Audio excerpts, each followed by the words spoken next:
momento de escuchar nuestro mensaje de vida. Somos Vida Abundante Chile. Mas tu palabra permanecerá.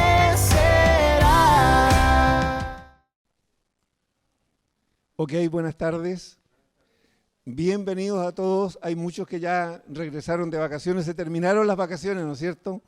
Los días de descanso y volvemos a nuestra realidad, cada uno en su hogar, su trabajo, universidades, colegios, ¿no es cierto? Distintas actividades de cada uno. Bueno, y nos toca a nosotros comenzar o dar inicio a un nuevo año de nuestra congregación.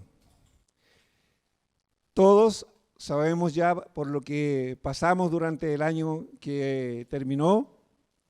Yo creo que si hoy día levantásemos las manos aquí y pudiésemos decir quién lo pasó bien, yo creo que no habría nadie que podría levantar la mano en el año que pasó y decir, no, yo la pasé bien.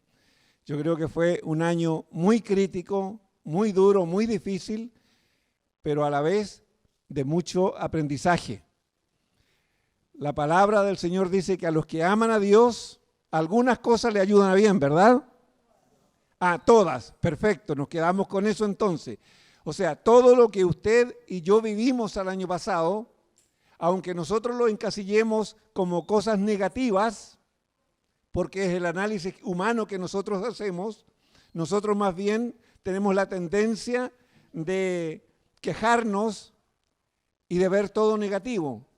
Sin embargo, Dios siempre, nuestro Padre, ha sido positivo y Él siempre va a ver las cosas de una manera muy positiva. Y de hecho, Él nos enseña en su palabra y nos dice que a los que aman a Dios, todas las cosas les ayudan a bien, dice, esto es a los que conforme a su propósito han sido llamados. Por lo tanto, gracias al Señor por todo lo que vivimos el año pasado. Fue un año duro, pero a medida que vaya avanzando el tiempo hacia adelante y cuando miremos atrás, vamos a ver todo lo que el Señor nos enseñó a cada uno. Entonces recién vamos a valorizar lo que aprendimos. Mientras ahora nos vamos a preparar para un poco entender qué es lo que vamos a hacer de ahora en adelante como iglesia, ¿no es cierto?, como congregación. Hemos vivido todo un tiempo en que hemos tenido que correr para firmar toda la casa, pero hoy día es el tiempo de mirar hacia adelante y mirar en proyección qué es lo que vamos a hacer. Nosotros somos Iglesia Vida Abundante Chile, ¿verdad? Todos nos reconocemos que así nos llamamos, ¿verdad? Pero Vida Abundante Chile es un nombre accesorio, porque nosotros, con ese nombre que nos damos Vida Abundante Chile, es con el nombre que a la vez cumplimos, ¿no es cierto?, con toda la ley de nuestra nación. Para que nosotros podamos funcionar como congregación y tener una personería jurídica, nosotros tenemos que tener un nombre, por decirlo así, de fantasía, ¿no es cierto?, y eso inscrito en el registro judicial, porque ahí es donde aparecen todas las congregaciones, y para cumplir con esa ley nosotros tenemos un nombre que se llama Iglesia Abundante, ¿no es cierto?, Vida Abundante Chile. Ok, nosotros hemos cumplido con eso, hemos ordenado todo eso, ¿ya? Pero ese nombre es un nombre, insisto, un nombre de fantasía, un nombre accesorio, simplemente para cumplir con la ley de nuestra nación. Nosotros no somos hijos de Vida Abundante Chile, ni somos discípulos, ni somos siervos de Vida Abundante Chile, ¿verdad? Solamente somos una congregación que se resguarda o que tiene como techo jurídico Vida Abundante Chile. Pero sí nosotros nos tenemos que identificar con quién es nuestro Dios, con quién es nuestro Padre, con quién es nuestro Redentor, ¿verdad? Bíblicamente esto es así. Entonces nosotros somos hijos de Dios por misericordia y adopción. Y aquí voy a ir haciendo preguntas porque prefiero que esta reunión sea un poco más lenta y no avancemos tanto, pero que entendamos lo que nosotros somos y hacia dónde vamos a ir, para que podamos ponernos de acuerdo y podamos andar juntos este camino, ¿verdad? Entonces, ¿están de acuerdo que somos hijos de Dios por misericordia y adopción? ¿Es eso bíblico? Dorita, perdón, hiciste algo muy bueno que iba a pedir. Contrólame la hora, por favor, para no terminar después de, cuando falten 10 minutos, levánteme la mano con toda confianza, ¿ya? ¿Ok? Recuérdense que hay problemas de regreso, entonces no quiero pasarme en la hora. Entonces, estamos diciendo, somos hijos de Dios por misericordia y adopción. ¿Estamos de acuerdo en eso? Sí, ok. ¿Somos discípulos de Jesús porque creemos en Él y obedecemos sus enseñanzas? ¿Sí o no? ¿Estamos de acuerdo en eso? Ok. ¿Somos sus siervos porque Jesús es nuestro Señor y Salvador? ¿Estamos de acuerdo también en eso? Perfecto. Tenemos 3 cosas por lo menos en que podemos ir juntos y estamos de acuerdo. ¿Sí o no? Ok. Si eso es así, entonces, ¿cuál es nuestra misión y cuál es nuestra visión como Iglesia Vida Abundante? ¿Cómo vamos a ir nosotros hacia adelante? ¿Cuál es nuestra misión? Nuestra misión entonces es ir a todo el mundo y predicar el Evangelio y hacer discípulos. ¿Sí o no? ¿Ya? Recuérdese, usted es consciente de lo que estamos diciendo porque es responsable, no delante de los pastores, no delante de los que son responsables de la iglesia, no de los que servimos, sino usted es responsable delante del Señor. Por lo tanto, usted es consciente de lo que es y de las decisiones y de la responsabilidad que usted tiene que tomar, ¿ok? Entonces, repito, nuestra misión entonces es ir a todo el mundo y predicar el Evangelio y hacer discípulos. Esa es nuestra misión, ¿ya? ¿Y cuál es nuestra visión? Todos los que creen son bautizados y se les enseña a guardar u obedecer todo lo que Cristo enseñó. Aquí no hay pensamientos, no hay filosofías, no hay ideas de hombre. Aquí estamos centrados en las enseñanzas de Cristo. Lo que Cristo enseñó es lo que un pastor, es lo que un responsable de iglesia en casa tiene que enseñar, es lo que un maestro tiene que enseñar, es lo que un apóstol, profeta, evangelista tiene que enseñar. No se puede enseñar otra cosa. Aquí tenemos que ser reproductores de las enseñanzas de Jesús y enseñarle a la iglesia a vivir cada una de estas enseñanzas. ¿Estamos claros? ¿Ya? Para que, ya, repito, todos los que creen son bautizados, la visión, todos los que creen son bautizados y se les enseña a guardar u obedecer todo lo que Cristo enseñó. Para que estos que han creído repitan el mismo proceso con otros y a quienes se les predique el Evangelio, hasta que todos, de acuerdo a lo que dice la Escritura, hasta que todos lleguemos a la unidad y de la fe y del conocimiento del Hijo de Dios, a un varón perfecto, ya a la medida y a la estatura de la plenitud de Cristo, según lo que la Escritura dice en Efesios 4:8, no sé si eso está ahí, se puede poner ahí arriba, por favor, para que todos puedan ver el texto, ¿ya? Ahí está el texto. Dentro de nuestra visión es lo que nosotros tenemos que lograr, procurar que cada uno de nosotros, que cada uno de los que está aquí, se cumpla este principio que dice, hasta que todos lleguemos a la unidad de la fe y del conocimiento del Hijo de Dios, a un varón perfecto, a la medida y a la estatura de la plenitud de Cristo. Ese es uno de nuestros propósitos en nuestra visión de que alcancemos todos una madurez, un desarrollo, un crecimiento y una estabilidad espiritual. ¿Ya?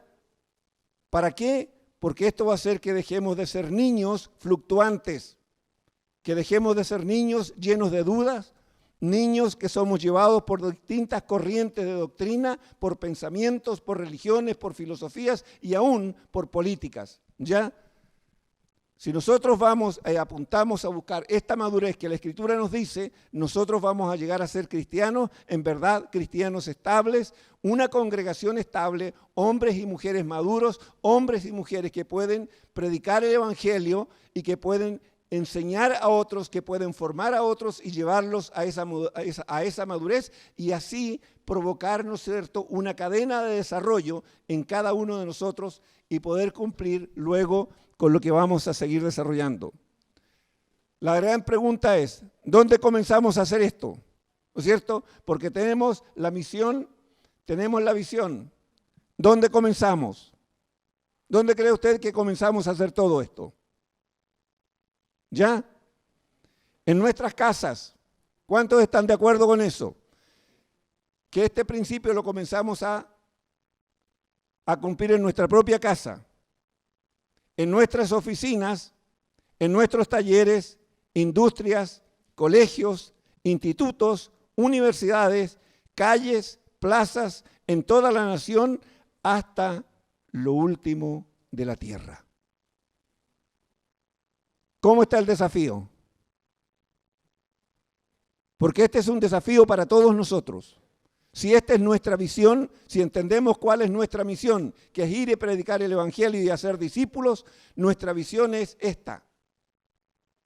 Llevar este mensaje a todo el mundo.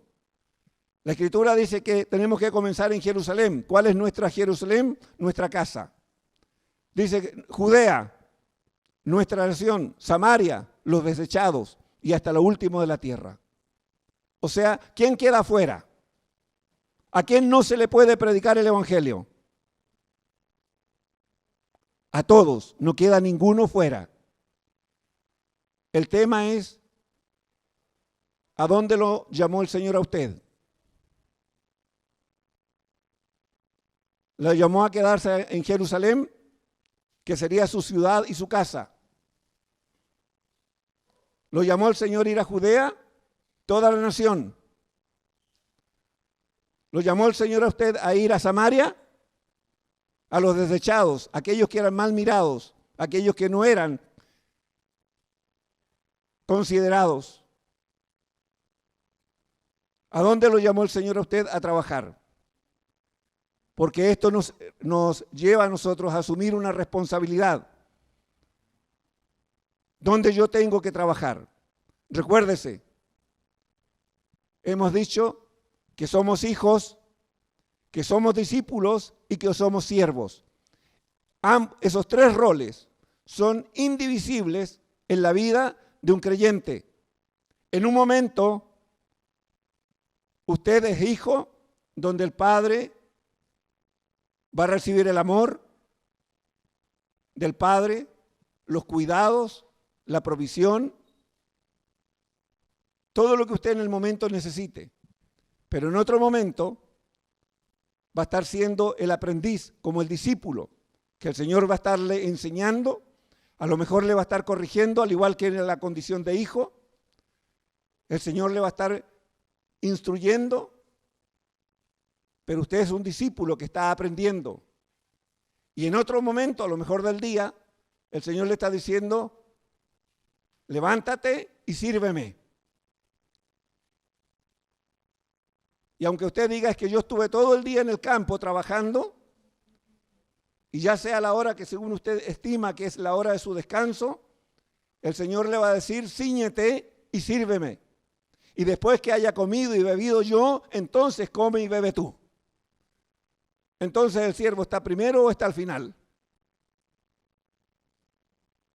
Todas estas cosas las tenemos que considerar porque son demandas que van a estar sobre nosotros. Y todo lo que tiene que ver con el ser discípulo lo vamos a estar desarrollando todo este año y eso va a ser una demanda sobre todos nosotros y por eso estoy diciendo esto. Si entendemos cuál es nuestra misión y entendemos cuál es nuestra visión y entendemos estos tres principios que estoy estableciendo, que somos hijos, que somos discípulos y que somos siervos, entonces después no hay contradicción respecto a lo que cada uno tiene que hacer y a la responsabilidad que cada uno tiene que asumir. ¿Estamos de acuerdo? Amén. Me gusta el entusiasmo por lo menos. Ok. ¿Qué otra cosa tendríamos que decir para entender? Este va a ser nuestro norte durante todo el año y esto es lo que vamos a desarrollar. Si usted se preguntaba para dónde vamos, aquí estamos diciendo, aquí estamos poniendo el principio y estamos indicando hacia dónde vamos a ir. ¿Ok? Muy bien. Entonces, el título que tenemos hoy día es conforme a lo que estaba ahí antes de ese texto, siendo discípulos, ¿verdad? Ok, vamos a comenzar entonces a ver lo que es este tema. Para que hayan discípulos, tiene que haber un maestro, ¿verdad? Obvio.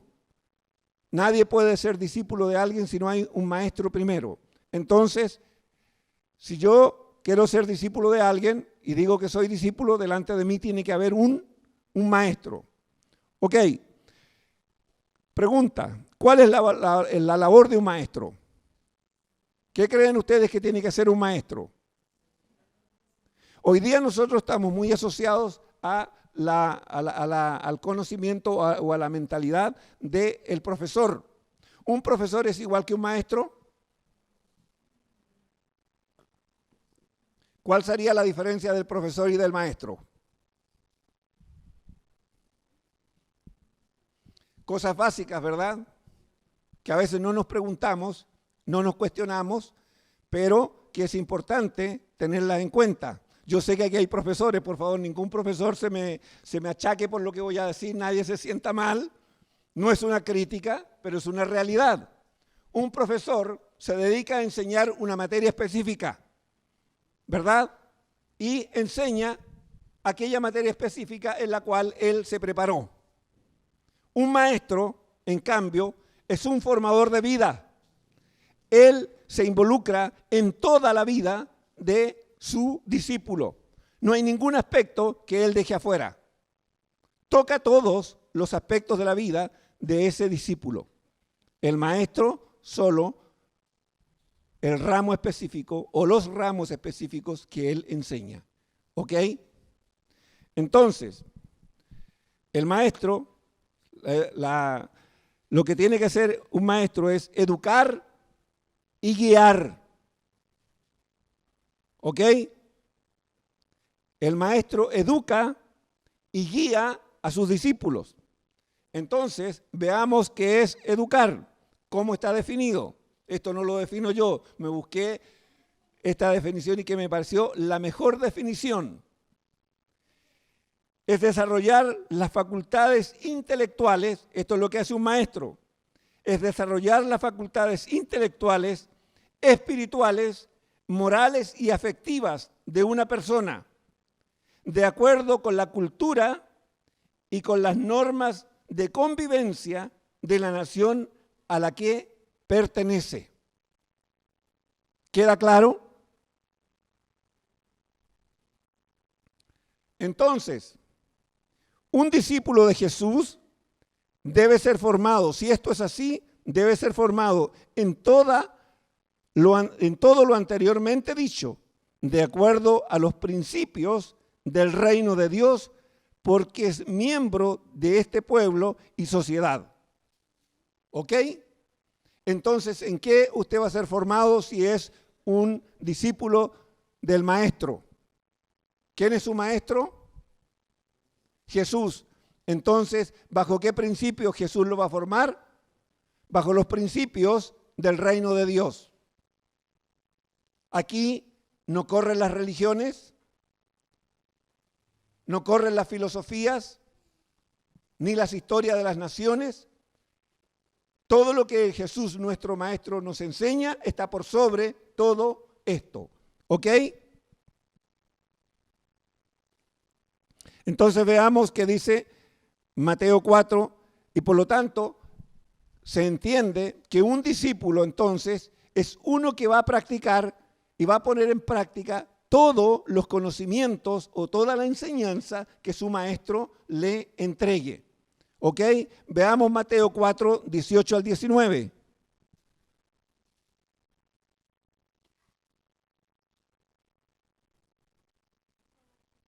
Ya, ok, mientras lo buscan. Si alguien, a mí me gustan las reuniones más interactivas. Si alguien fuera rápido y la tiene y se para y lo lee, me encantaría que eso sucediera para que seamos más interactivos. De repente, hasta me incomodo cuando estoy aquí adelante y ustedes no se dan cuenta, porque a mí me gusta más la interactividad. Me gusta que la gente participe. Me gusta que estén ahí metidos en lo que estamos, y si no hay entendimiento o si no entendió o no quedó claro algo que dije, puede levantar la mano, puede repetir eso, no lo entendí. Me encanta que eso ocurra. ¿Saben por qué? Porque aquí si no salimos claros de una reunión, entonces ¿a qué venimos? ¿Ok? Entonces, a ver, ¿qué dice Mateo entonces? 4, 18 y 19. Ok, por favor.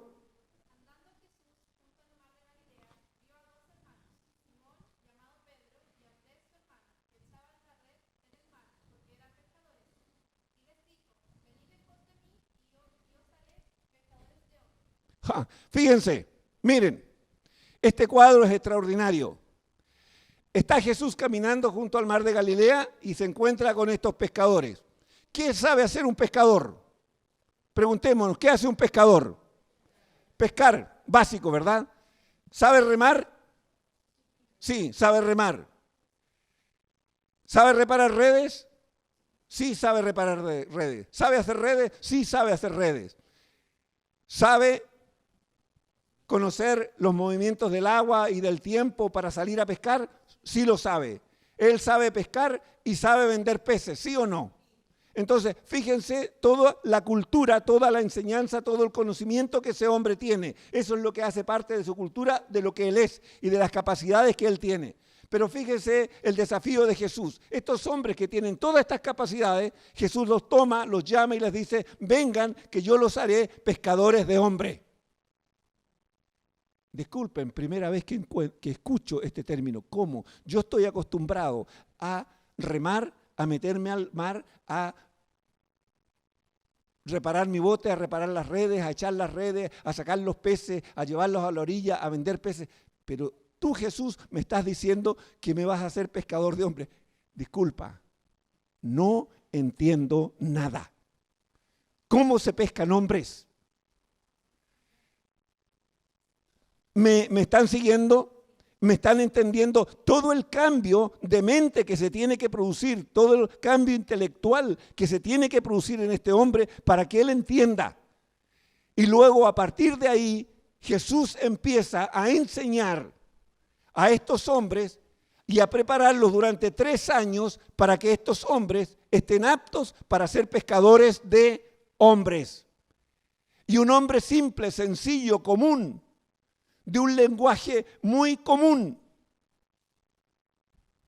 Ya llevamos los más intelectuales que esos hombres de esa época, llevamos más de 2000 años leyendo a ese hombre y aprendiendo de ese hombre, de lo que su maestro le enseñó. ¿Les parece? Entonces, fíjense, cuando Jesús nos está diciendo que Él nos hará pescadores de hombre, todo lo que usted era, todo lo que usted había proyectado en su vida. Sé que aquí tenemos médicos, tenemos profesores, tenemos ingenieros, tenemos una gama de técnicos, ¿no es cierto? Tenemos una gama de hombres aquí y mujeres preparados. Pero Jesús te está diciendo a ti, con todos tus conocimientos que tienes, Jesús te está diciendo, yo quiero hacer de ti un pescador de hombres.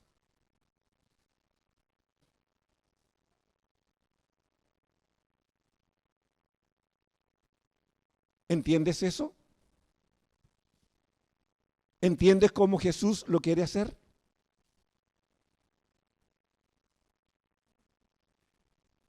Fíjense, Pedro tuvo que abandonó su barca, abandonó el mar, abandonó todo lo que hacía para seguir a Jesús y aprender cómo se hacía para ser un pescador de hombres. Eso indica un cambio absolutamente radical en la vida de un ser humano. Entonces, desde ya nos damos cuenta que el Evangelio es un cambio, es un llamado a un cambio radical en la vida de todos nosotros. Nosotros no podemos seguir siendo los mismos si hemos verdaderamente conocido a Cristo como el Señor y Salvador de nuestra vida, si es que en realidad hemos creído en el Evangelio que Jesucristo predicó. ¿Ok? Y eso es educar. Estábamos hablando de todo esto en términos de lo que es educar. Usted entiende que el Señor lo está llamando a un cambio absolutamente del 100%.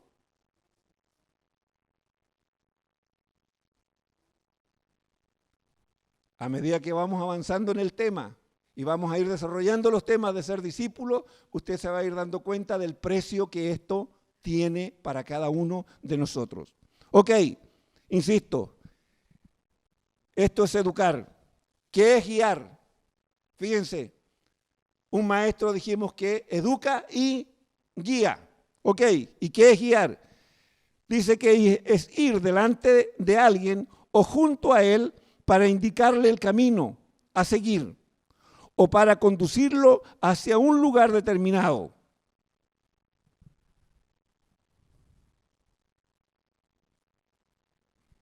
Entonces, quiere decir que Jesús, nuestro Maestro, siendo nosotros discípulos de Él, Él irá siempre delante de nosotros o junto a nosotros para guiarnos por el camino que Él quiere que cada uno de nosotros transitemos. Si nosotros entendemos que somos discípulos y pertenecemos a la iglesia de Cristo, y entendemos que tenemos una misión y una visión, y esa misión nos dice que tenemos que ir a todo el mundo y hacer discípulos, eso significa que a lo mejor muchos de ustedes que están aquí, muy cómodos en su asiento, muy confortables en la comunión con sus hermanos, a lo mejor el día de mañana su Señor y Maestro dice, ¿sabes qué? Yo entiendo que estés muy confortable aquí, pero yo te quiero fuera de acá. Y yo te voy a llevar a lugares donde tú no pensaste, a lugares donde tú no quieres ir, y estarás con gente a la cual tú nunca habías visto, para que tú lleves en medio de ellos mi palabra y hagas de ellos discípulos. El que nosotros estemos acá es un accidente, mientras el Señor nos prepara para el día que Él nos llame a un trabajo mayor. Por eso dije, esto es nuestro Jerusalén. Hoy día tu casa y esta ciudad es tu Jerusalén. Pero a lo mejor mañana el Señor te quiere mandar a Judea. Te toma de aquí y te manda a Punta Arenas, te manda a Arica, te manda a Antofagasta, te manda a Calama, te manda a Rancagua, a Talca, a Concepción, no lo sé.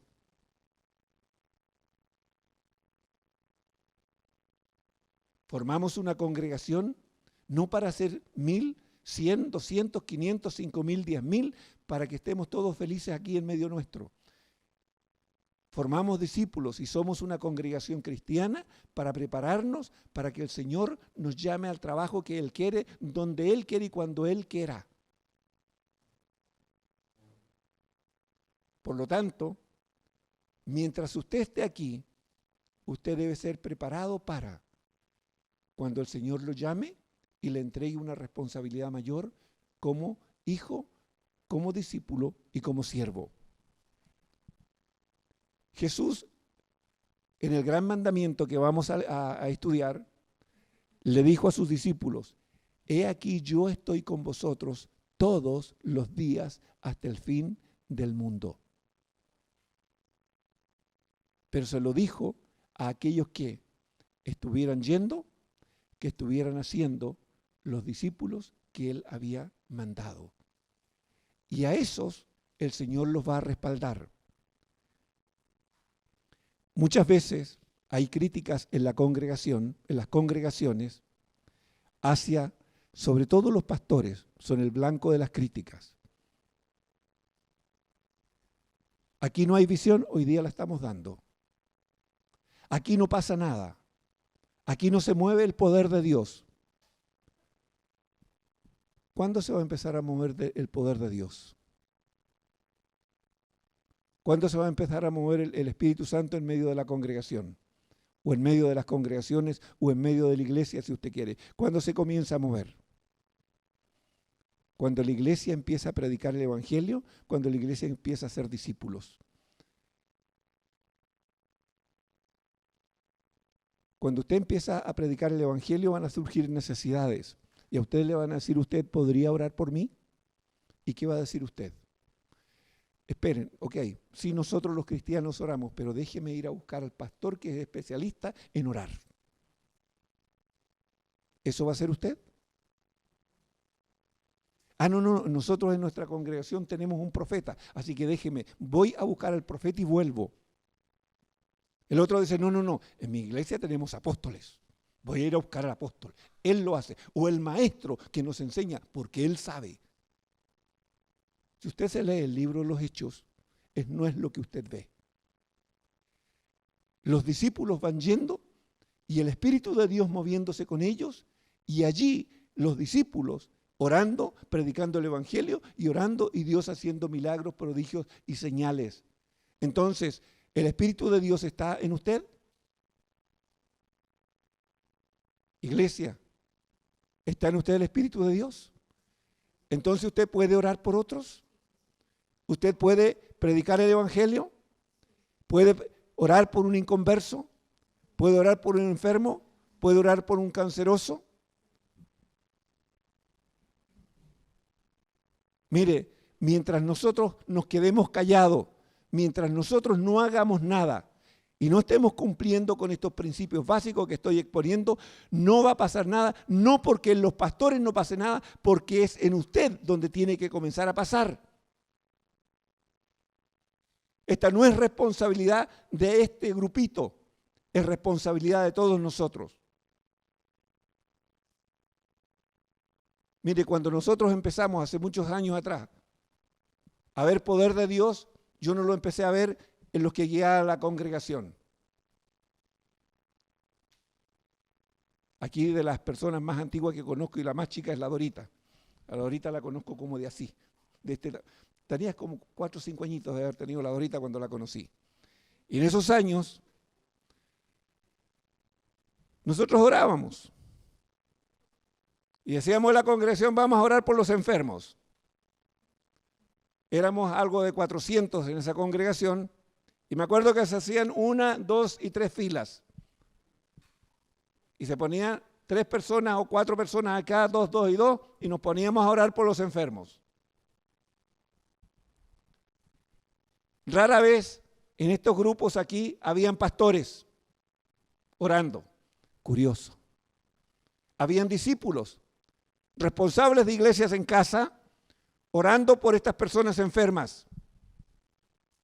Y créame, y esto lo digo no para jactancia, no para vanagloriarme, porque quiero que aprendan, porque no quiero que ninguno se sienta inferior. Yo estaba en la misma condición en que estaban ustedes hoy día, siendo un aprendiz, siendo formado, guiando una iglesia en casa. Pero cuando me ponían acá adelante me decían, ora por los enfermos. De las cosas raras, entre comillas, que me ocurrieron, fue que un día una mamá trae de repente delante de mí y me pone un chaleco. Y me dice, por favor, quiero que ore por mi hijo. Y me pone un chaleco delante de mí. Y yo me quedo, exijo una explicación. ¿Pero cómo? Es que mi hijo, me dice, está en el Calvo Maquena y tiene, ¿cómo se llama este cáncer? Leucemia. Tiene leucemia. Me dice, tiene 8 años y está con leucemia en el Calvo Maquena. Y yo quiero que ore por él. Y me trae el chaleco. En mi mente, en fracciones de segundo, yo dije, está bien que a un apóstol le hagan esto. y que a un apóstol le traigan un chaleco para que ore por un enfermo. Pero yo apenas soy Renato Aguilera y apenas enseño en una iglesia en casa. ¿Sabes lo que me dijo el Señor en ese instante acá adentro? Me dice, al que te pida, dale. Y yo me quedé parado y dije, Señor, pero... Y me vuelve a repetir lo mismo. Me dice, al que te pida, dale. Señor, oro por el chaleco, que era mi problema. Si yo, entiéndame, el lío que yo tenía en mi cabeza. Me dice, ora. Oré por el chaleco. ¿Cómo se llama el niño tanto? Ok, puse las manos sobre el chaleco y oré. Siempre, al domingo siguiente, preguntábamos, oramos por tantas personas, ¿hay algún testimonio acá? Y para sorpresa mía, la primera mujer que se para es la mujer del chaleco. Y ella dice, yo el domingo pasado estuve acá y cuando al final de la reunión ustedes oraron por los enfermos, yo traje el chaleco de mi hijo que tenía leucemia, ¿no es cierto? Y oraron por él y luego yo fui al hospital, fui de acá y me fui al hospital, se lo puse y al día lunes o el día martes le hicieron examen a mi hijo y mi hijo no tiene nada, está sano. Amados, esto no es para especialistas, es para hombres y mujeres que se disponen delante del Señor en obediencia. Amén.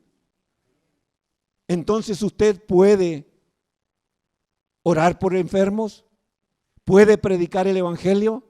Entonces usted es un hijo de Dios, usted es un discípulo de Cristo, usted es un siervo del Señor. Entonces dispóngase a cumplir con estos tres roles y sirva. Predique el evangelio, sirva a otros y va a ver el poder de Dios que comienza a manifestarse a través de usted, porque Dios no tiene especialistas, tiene hijos y a sus hijos que le obedecen, Él los respalda. ¿Le queda claro? Amén. No queremos una iglesia centrada en pastores, queremos una iglesia activa. Queremos una iglesia comprometida, no con un grupo de personas, queremos hombres y mujeres comprometidos con Cristo, amando a Cristo, obedeciendo a Cristo, sirviéndole a Cristo, porque eso es lo que todos tenemos que ser.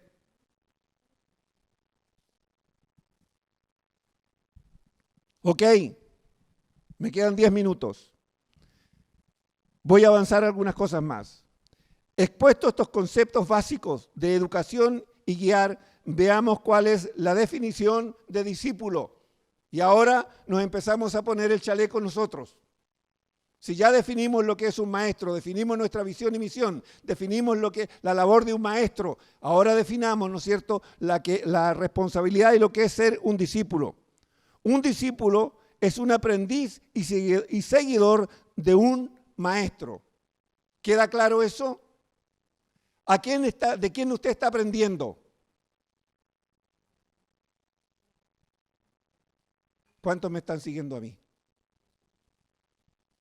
¿Cuántos están siguiendo a Jesús?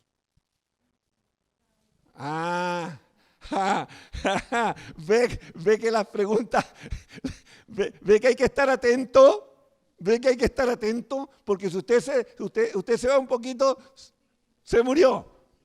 Pero esto es para que estemos atentos, porque tenemos que aprender, ¿ok? ¿A quién sigue usted? A Cristo.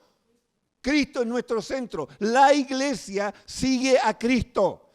Nosotros tenemos que ser una iglesia cristocéntrica. Cristo es el centro de nuestra vida. Él es nuestro Señor, Él es nuestro Salvador. Él es el que dio su vida por todos nosotros en la cruz. La sangre de Cristo es la que nos lavó y nos limpió de todos nuestros pecados. Él murió y resucitó por nosotros. Él fue ascendido a gloria por nosotros. Por eso hoy Él es el Señor y Salvador. Por lo tanto, Él y no hay nadie más que sea el centro. Tenemos que volver a ser una congregación cristocéntrica. No hombrecéntrica, cristocéntrica. Esto quiere decir que el discípulo tomará todas las enseñanzas de su maestro y las pondrá en práctica. ¿Cuál es la clave aquí? Para ser un discípulo, ya que en esta sociedad nos gusta tanto este término, ser un hombre de éxito. Hoy día esta sociedad maneja el término de ser hombre o mujer exitoso, profesional exitoso. Entonces, hoy día si usted quiere ser un discípulo exitoso, ¿cuál es la clave? ¿Qué es lo que tenemos que hacer? ¿Qué hace un discípulo? Vuelvo a repetirlo. Un discípulo es un aprendiz y seguidor de su maestro. Esto quiere decir que el discípulo tomará todas las enseñanzas de su maestro y las pondrá en práctica. ¿Dónde está la clave entonces? En la práctica. Tomo todo lo que mi Señor me enseña y lo pongo en práctica. Y vuelvo un poco atrás. Fíjense, Pedro era un hombre del vulgo, un hombre con muy poca educación. Y como siempre cuando yo enseño digo, Pedro, al igual que muchos de nosotros, hacía la O con una yuya. Y cuando le decían, Pedro, haz la A con la misma yuya, Pedro decía, bueno, díganme cómo se hace. Se complicaba, porque su educación no era mucha, era muy básica. Pero fíjense, ese hombre con una educación sumamente básica, Dios lo transformó en un apóstol de su iglesia. Por lo tanto, si usted se mira, no se ningunee. Señor, tú dijiste, he aquí, yo hago todas las cosas nuevas. Por lo tanto, de mí puedes hacer un hombre o una mujer absolutamente nueva y absolutamente capaz, aunque hasta antes que yo te conociera, era un perfecto incapaz. Pero hoy, Señor, tú puedes hacer absolutamente todo nuevo en mí. Y tengo todas las capacidades que tú me das. ¿Hay alguien que sea inferior a otro? ¿Acaso Pablo no nos aconseja al que le falte sabiduría, pídala a Dios, el cual se la dará por gotas? ¿Así dice? ¿Qué dice? Se la dará abundantemente. Entonces, ¿hay alguien que tiene limitaciones acá? ¿Hay alguien que no pueda crecer, desarrollarse y ser un hombre sabio, lleno de inteligencia, lleno de gracia, lleno del Espíritu Santo, lleno del poder de Dios? ¿Hay alguien que por su educación pudiera no lograr eso? En absoluto. Dios llamó a Pedro, que era un pescador, que tenía mente de pescador, vivía como pescador.